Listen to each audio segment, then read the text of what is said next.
Welcome to the Nightly Rant with your hosts, Mike and Toria. This is the show where we examine society from a sarcastic point of view. If you like insane conversations, this is definitely the show for you. Let's get into today's topic.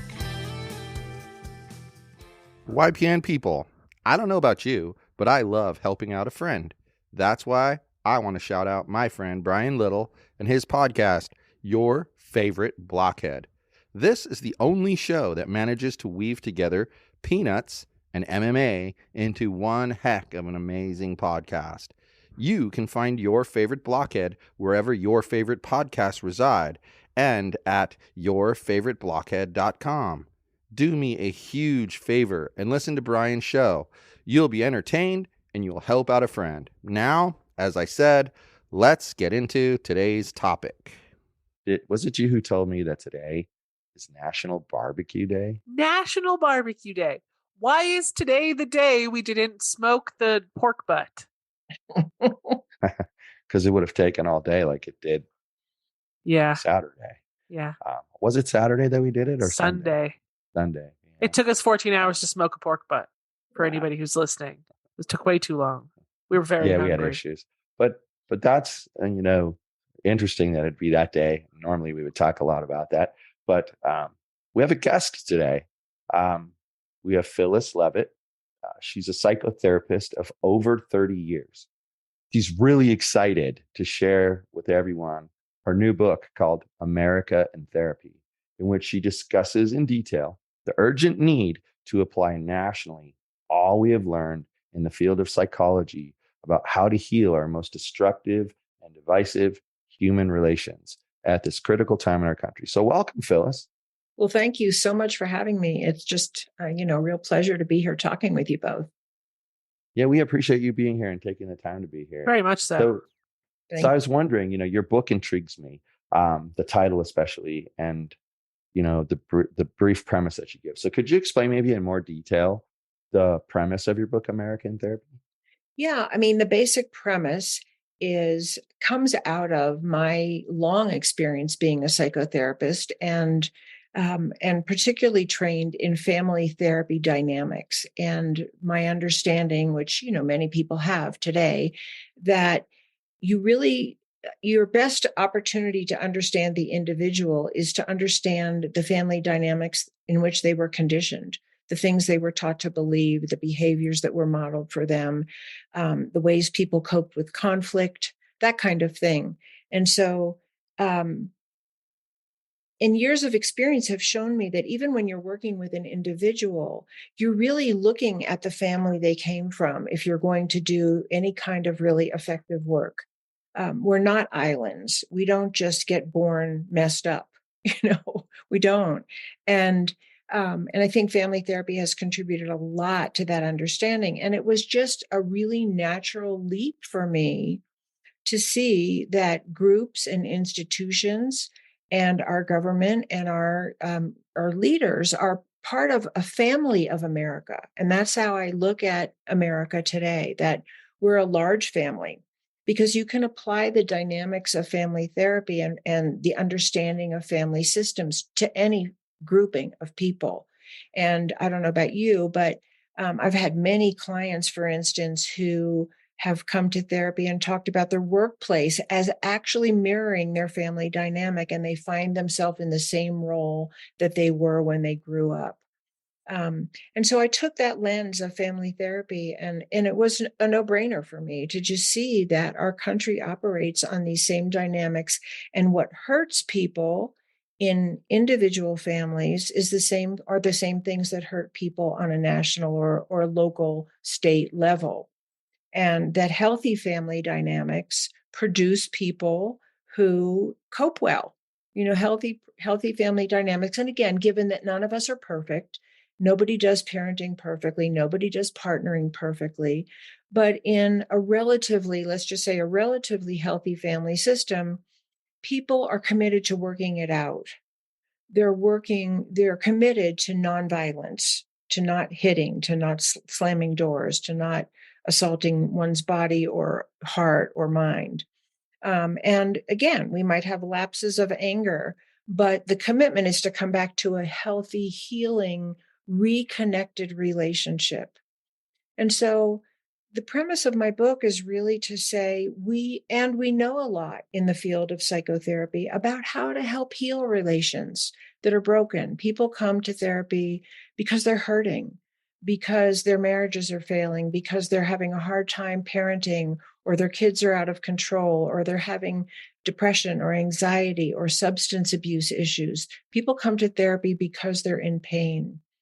And with a lot of what's going on in our country today, I think we can see that masses of people are in pain. Masses of people are suffering from poverty or lack of availability of health care or discrimination or police violence or racial discrimination. Um, and so the suffering that I see in our country, and I think many people do, and I think the mass shootings are a really good example of the tip of the iceberg of the pain that's here and the pain that's being caused, the pain that causes that to happen and the pain that it causes.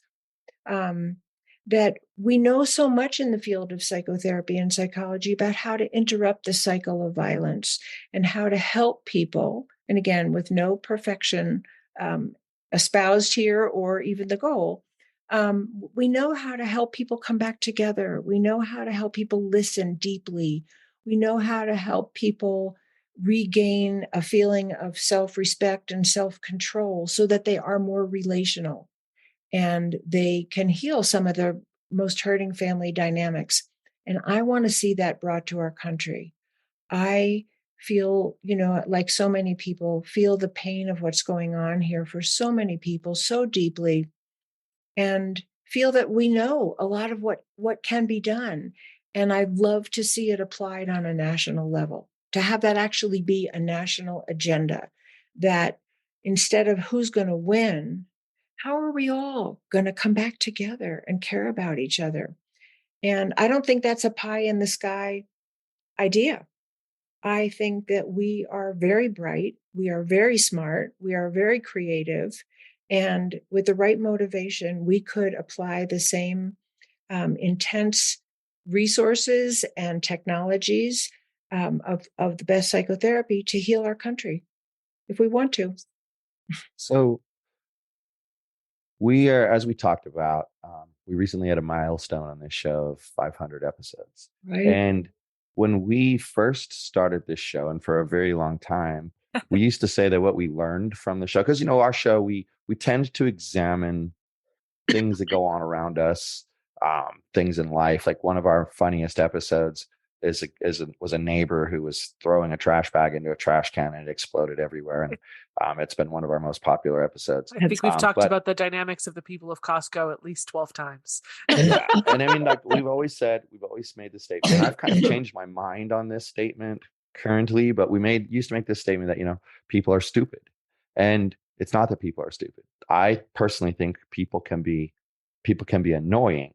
And what do I mean by that? Well, like a question for you. Why does it feel like people are shown very clear facts, black and white? Mm-hmm. This is how it is. And they deny that that's the truth. Yeah. What about the family dynamic, let's say, that they grew up in causes that type of behavior? Well, one of the focuses of my book, so there's sort of two main focuses of my book. One is to look at that family dynamic that you're talking about. And the other is to talk about what we do know in the field of psychology that helps break the cycle and promotes healing and reconnection and safety and peace between people. So which I would think that part would be the most important. Yeah. And it is breaking the cycle. Right. Breaking the cycle. That's the whole purpose of the book. Like, that's what I think we all want to see happen. But the first part of the book is devoted in quite a lot of detail to what your question is really about.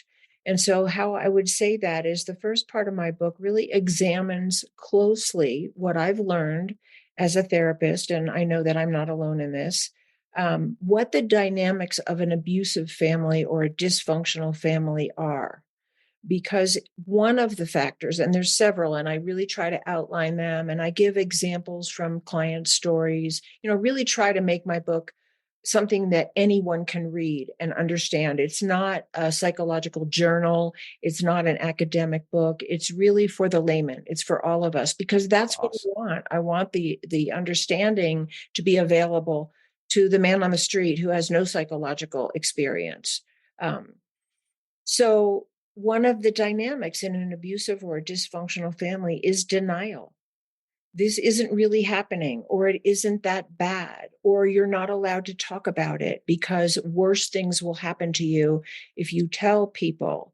And so there's a very clear power dynamic, out of balance power dynamic in a dysfunctional or abusive family, where those in charge get to call the shots, and they get to say what you can talk about or what you can even cry about. And it comes in it, and it goes very deeply to, this didn't even happen. And I've seen this over the years where people come to therapy for suffering from overt abuse in their childhood or in their relationships. But we'll talk about childhood here because that's the big primary conditioning agent. And to this day, it's denied in their families that it ever happened. So the part of it is actually learning that you're not allowed to know the truth. You're not allowed to trust your own instincts. You have to listen to the people in charge, or something bad is really going to happen to you. So that's one piece of it. That's one small slice of the pie, but that actually makes sense.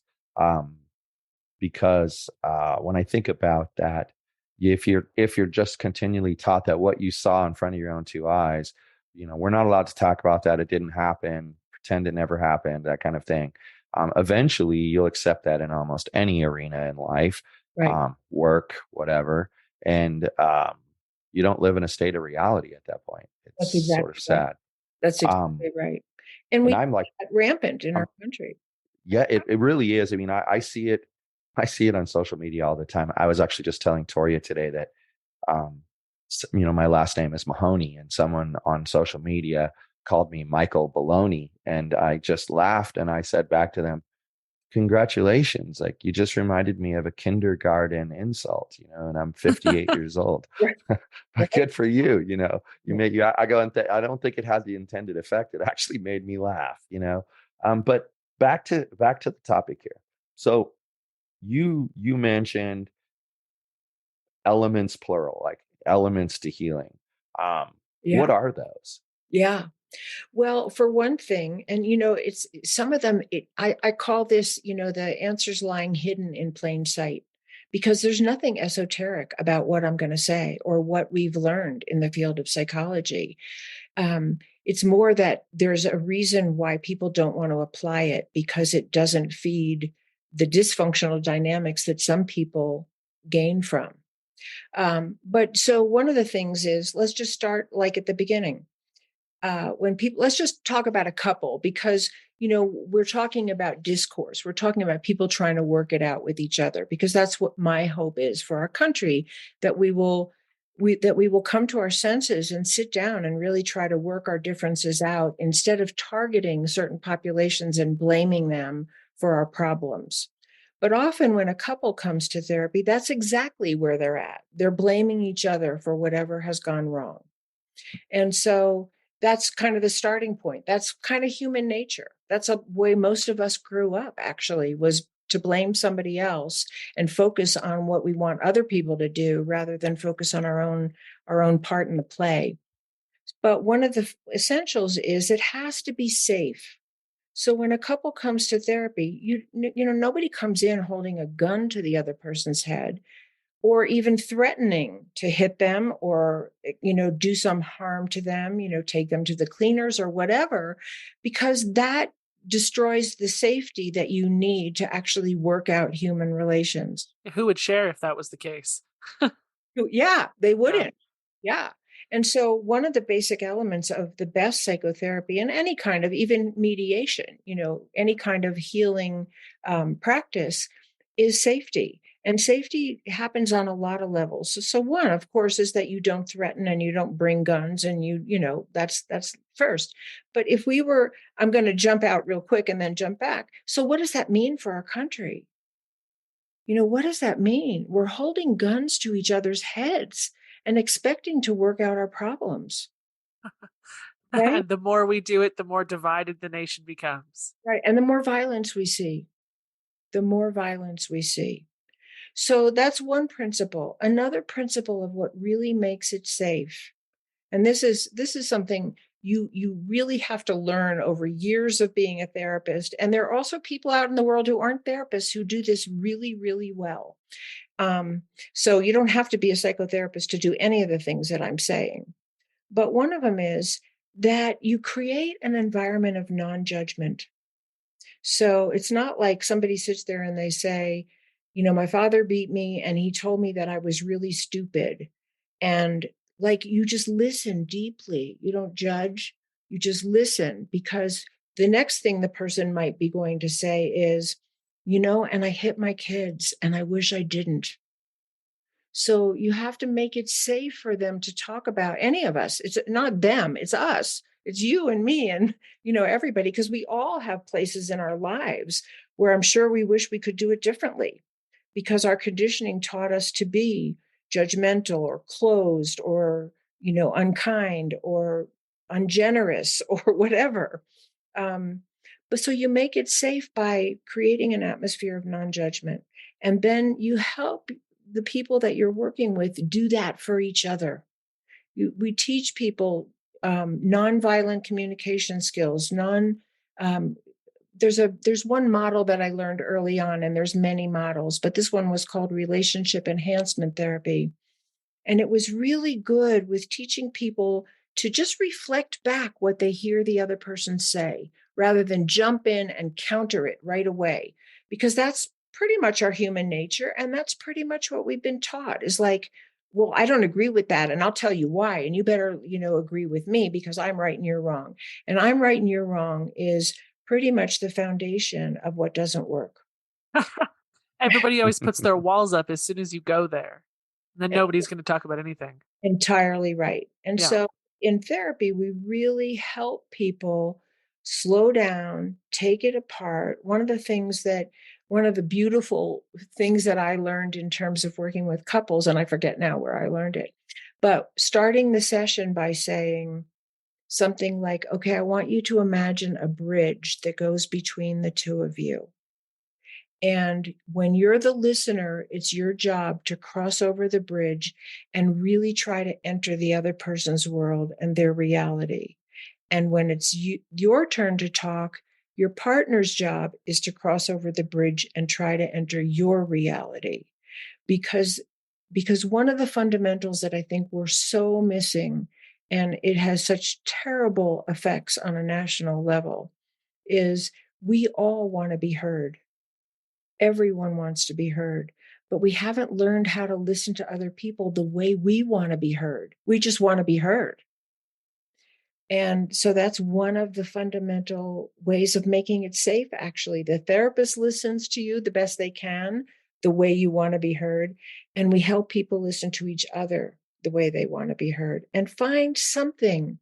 Most people, unless they're really, really disturbed, unless they're really, really out of control, most people have something valid to say in whatever the argument or the disagreement or the disruption is.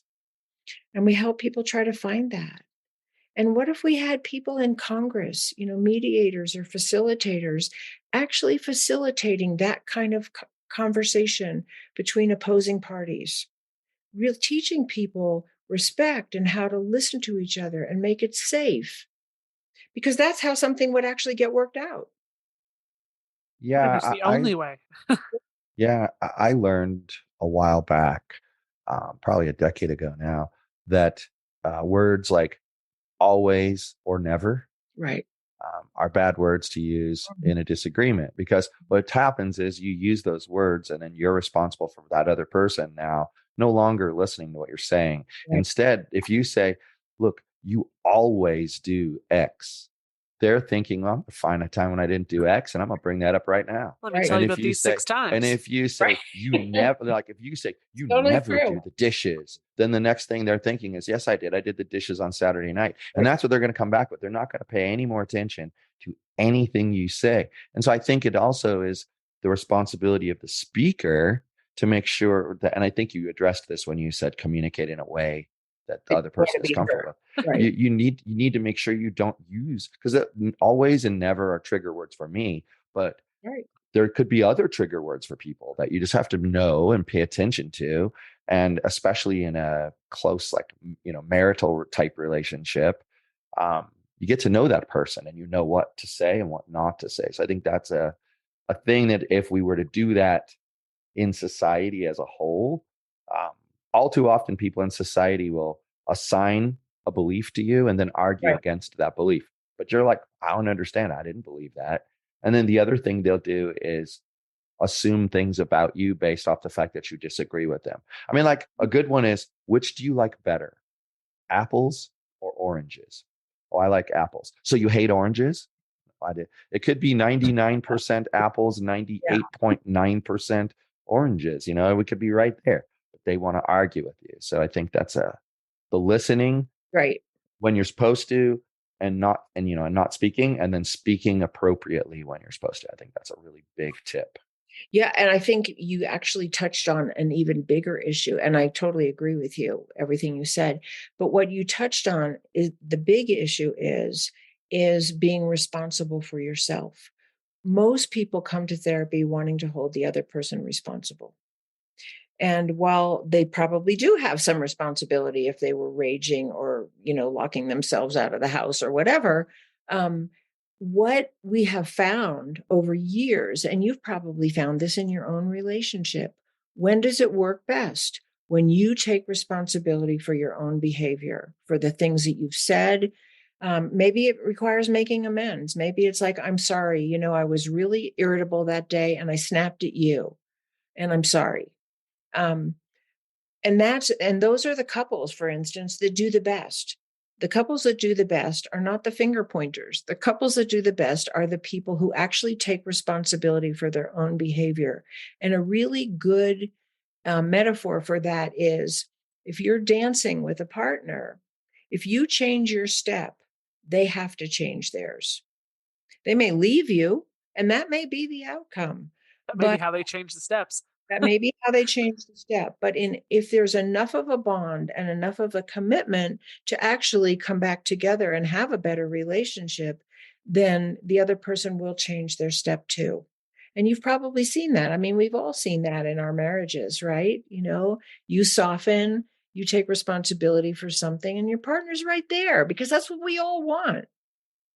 Well, it's interesting that you say that, because like this is my second marriage, and in my first marriage, um, it was more of a competition. Who's going to be right Yeah, for both of us, not just me, not just her, both of us. right. And for some reason with Toria, um, it's always been, I worry about my behavior and she worries about hers, because we both came to a conclusion somewhere along life that when you worry about what the other person's doing and don't look at what you're doing, it causes resentment in the other person, because they see your mistakes, but they're not calling you out on them because they're worrying about their behavior. Yeah, And so that's one of the things that makes us really successful. yeah, And like knowing when to, like, if it even, okay, example, I could feel like I'm 100% right about a situation, but that doesn't mean I handled it 100% right.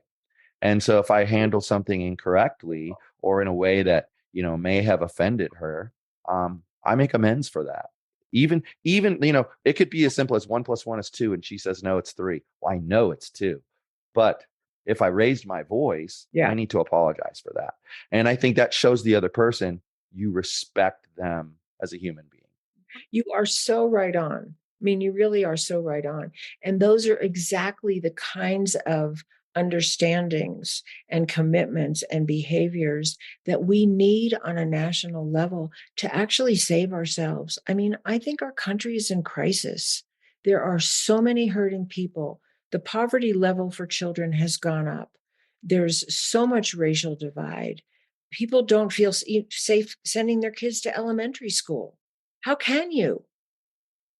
And so everything that you're saying, my commitment, my hope, my prayer is that we take these things that we're learning through the hard work of relationship, right, in your own life, and apply them on a national level, because they're available to be used and they work, even if they're not perfect, because they're not perfect.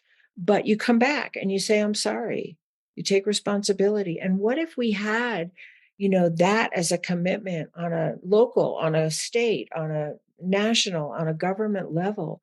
We would begin to have a different country. I think half the population would drop dead from a heart attack if a single leader of the country apologized for and took responsibility for something.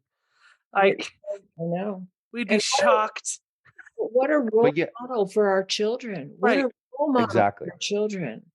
But yet, like we have a friend, and she's maybe 10 years older than me, and we've constantly had this conversation where I say, I don't understand. Like, it seems like it's been in about the last 15 or so years where we've tipped off this cliff. And then she would say, no, it's always been like this. I don't remember that. Like, I remember there being channel 2, channel 4, channel 7 on the TV. And when you'd watch and the news would come on at 5 p.m. every night. And whatever story was going on in the world, you could watch whatever channel you wanted. You got the same story about what happened. You didn't get this really weird spin about it. I mean, like today you go to the conservative website, you hear the same story, but it's spun so that the liberal is the problem. And you go to the liberal website and they spin it that the conservative is the problem. And neither of them actually addresses the actual issue, which, where everybody's drives the me nuts. problem. But she insists it's always been this way.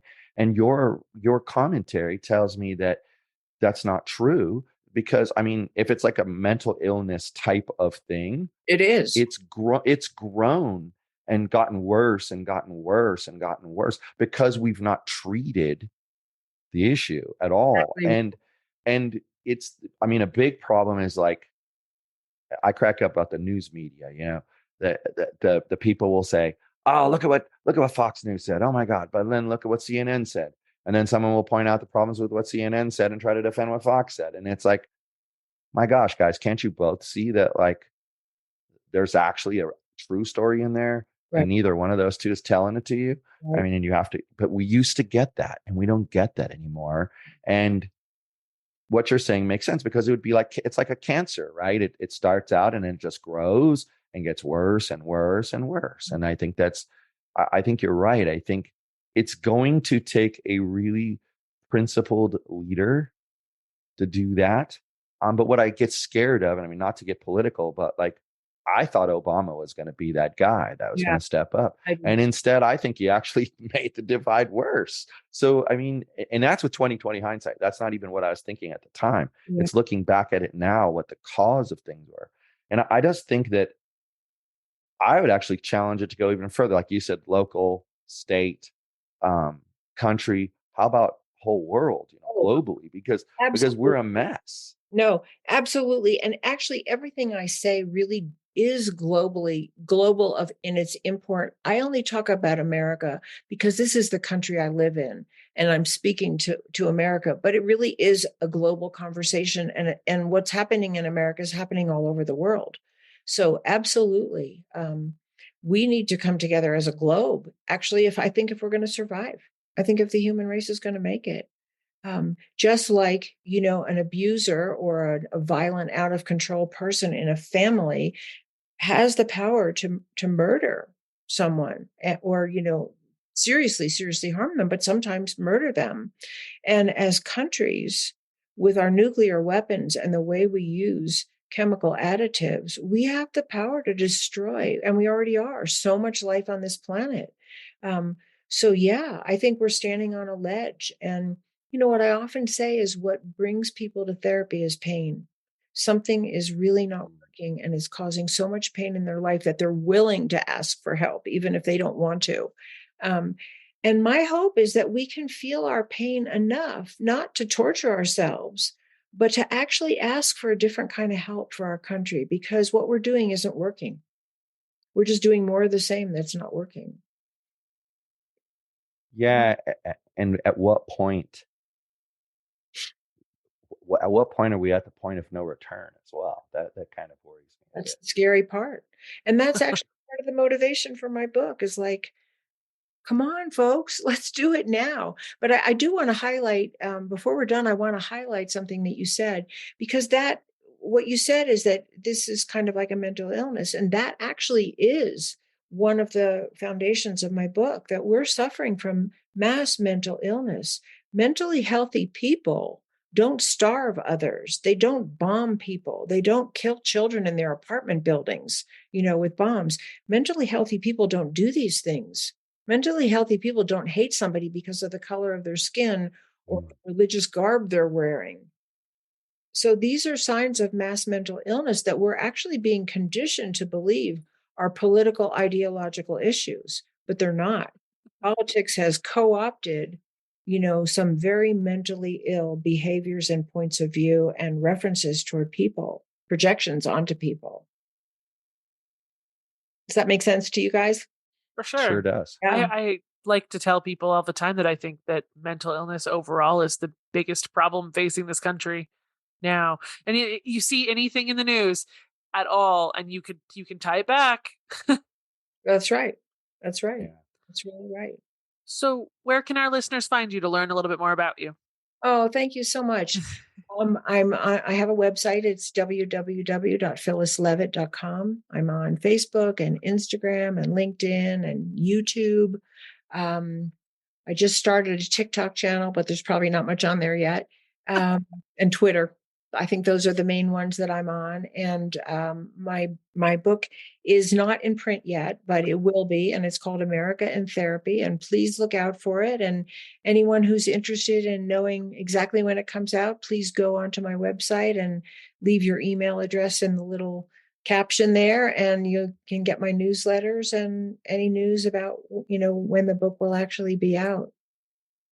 Awesome. Well, we'll make sure those things get into the show notes, Right. so that people don't have to quickly scribble it all down. Right. And we'll know that they're correct. So, but thank you so much for being on. It was a great conversation, really enlightening.